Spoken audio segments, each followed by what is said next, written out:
So hi guys! Good morning! Samahan nyo nga pala kami sa aming mini travel vlog sa Monte Maria Shrine, Batangas. So ano, tara? So ay nagayang pumunta ng Batangas. And mag long ride na lang din daw kami since wala din naman kasi kaming pasok. 9 AM na rin pala kami nakaalis nito sa bahay.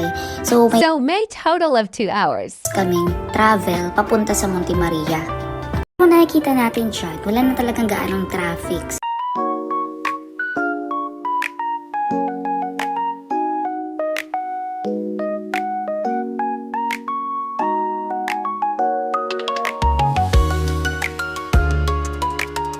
So nakarating na kami dito sa Rap Road na daan. So ito na yung sign na ibig sabihin malapit na kami.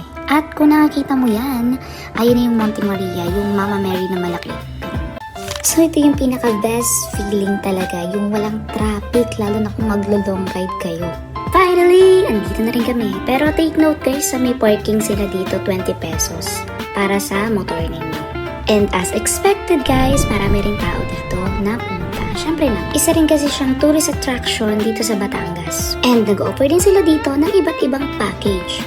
So kinuha nga namin dito is yung glass walk. Pero since sabi nga namin tirik pa yung araw, so magpapahinga lang muna kami saglit and then saka kami papasok dun sa mismong glass walk.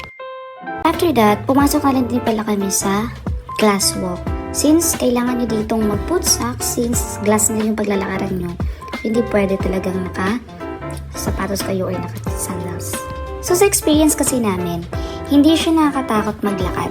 Pero if may phobia ka talaga sa heights, so dun tayo magkakaroon ng problem. Nito is daan. So, wag ka na lang magpalda tayo kung pupunta ka dito kasi may mga tao din niya sa baba. Subutin na nga lang, nung pumasok kami dito, wala na siya gaanong tao. And look at the view! Grabe, sobrang ganda at sobrang hangin dito guys ha. So sabi ko 20 minutes lang kasi yung capacity natin dito kapag papasok na. At tingnan mo naman talaga, sinulit namin yung paglakad-lakad dito sa glass walk. Syempre naman kasi para masulit namin 600 pesos, diba? So ayan, sabi ko sa kanya, nakpicturean kita yan, post ka. Nauto na naman. Pero syempre di ako papatalo. Syempre patigtin ako sa kanya ng video. Pero sabi ko, dyan ka lang, huwag kang susunod. Ayan. Sa akin okay pa naman. So dito antayin pa sana namin yung sunset. Kaso nga lang gagabihin kami lalo pag pauwi. At kung hanggang ngayon nga ay nandito ka pa rin, thank you so much. At samahan nyo kami ulit sa aming mini travel vlog. Bye bye!